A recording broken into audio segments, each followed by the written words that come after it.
আসসালামু আলাইকুম দাখিল পরীক্ষার্থীরা, কেমন আছো তোমরা সবাই? সো চেঞ্জিং সেন্টেন্স নিয়ে যারা ঝামেলায় আসো, আজকে তোমাদেরকে শেখাবো হচ্ছে অ্যাসার্টিভ টু এক্সক্লেমেটরি। সো আমার পিছনে দেখতে পাচ্ছ যে দুইটা উদাহরণ দেওয়া আছে, সো দুইটা এক্সাম্পল দেওয়া আছে। এই এক্সাম্পলগুলোকে এখন আমরা তোমাদেরকে দেখাবো যে কিভাবে করতে হয়। সো এই এক্সাম্পলগুলো যদি জাস্ট তুমি দেখো, তোমাকে আর ডিটেলস পড়তে হবে না, কারণ এমন ট্রিক্স দিয়ে দিব যেগুলো পড়লে তুমি ইজিলি এক্সক্লেমেটরি করতে পারবা, অ্যাসার্টিভ থেকে এক্সক্লেমেটরি করতে পারবা। সো দেখো তো, তোমাকে এক্সক্লেমেটরি করতে বলছে, তার আগে তুমি দেখো তো যে সেন্টেন্সটা তোমাকে দিছে, এই সেন্টেন্সটা কোন স্ট্রাকচারে আছে, কোন সেন্টেন্সে আছে। সো দেখো তো, শি কি ভাইয়া? শি হচ্ছে একটা সাবজেক্ট, তারপরে দেখো তো ওয়াজ আছে, ওয়াজ হচ্ছে একটা ভার্ব, ওয়াজ কি একটা ভার্ব। তারপরে এখানে বলছে very attentive to her study, এটা হচ্ছে ভাইয়া অবজেক্ট বা এক্সটেনশন। তাহলে বলো তো, subject plus verb plus object, এটা কোন স্ট্রাকচারে পড়ে বলো তো ভাইয়া?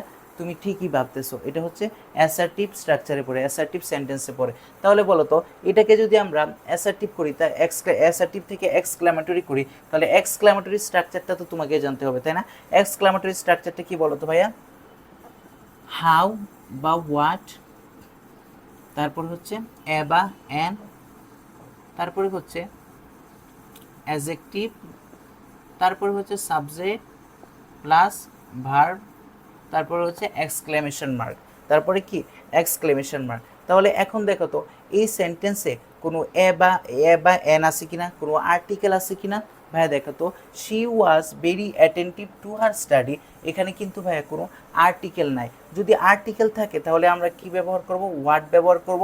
এবং আর্টিকেল যদি না থাকে তাহলে আমরা এখানে হাউ ব্যবহার করব, আর্টিকেল না থাকলে। যেহেতু এখানে কোনো আর্টিকেল নাই, তাহলে আমরা এখানে হাউ আনবো, হাউ। তারপরে হচ্ছে কি, এ বা এন তো বসবে না, কারণ এখানে আর্টিকেল নাই। তারপরে হচ্ছে অ্যাডজেক্টিভ, দেখো তো এখানে অ্যাডজেক্টিভ কোনটা? হাউ আনলাম। তারপরে হচ্ছে এখানে অ্যাডজেক্টিভ কোনটা? হাউ অ্যাটেন্টিভ, অ্যাটেন্টিভ বসবে, হাউ অ্যাটেন্টিভ, এটা হচ্ছে adjective. How attentive to her study, how attentive to her study. তারপরে হচ্ছে সাবজেক্ট আর ভার্ব, দেখো এখানে হচ্ছে সাবজেক্ট আর ভার্ব, শি ওয়াজ।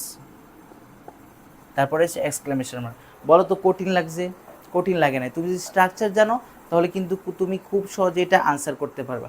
তারপরে দেখো, এখানে বলতেছে cricket is a very exciting game, cricket হলো কি অনেক বেশি এক্সাইটিং গেম। তাহলে দেখো তো, এখানে হচ্ছে কি করব? আর্টিকেল আছে কিনা দেখো তো, আর্টিকেল আছে, আর্টিকেল থাকলে আমরা ওয়ার্ড ব্যবহার করব, দেখো ওয়াট। তারপরে হচ্ছে এ বাই এন থাকলে এ আছে, এ বসাবো, হোয়াট এ। তারপরে বলো তো এখানে অ্যাডজেক্টিভ কোনটা? এই যে অ্যাডজেক্টিভ হচ্ছে exciting, what a exciting, what a exciting game. তারপরে হচ্ছে সাবজেক্ট এবং ভার্ব, ক্রিকেট ইজ। দেখছো কত সহজে ভাইয়া অ্যাডজেক্টিভ এক্সক্লেমেটরি করে ফেলছি। সো এইভাবে তোমরা যদি রুলসগুলো ফলো করো, জাস্ট স্ট্রাকচার দিয়ে একটু ঠান্ডা মাথায় চিন্তা করবা, তাহলে কিন্তু তোমাদের অ্যাসার্টিভ টু এক্সক্লেমেটরি খুব সহজে হয়ে যাবে।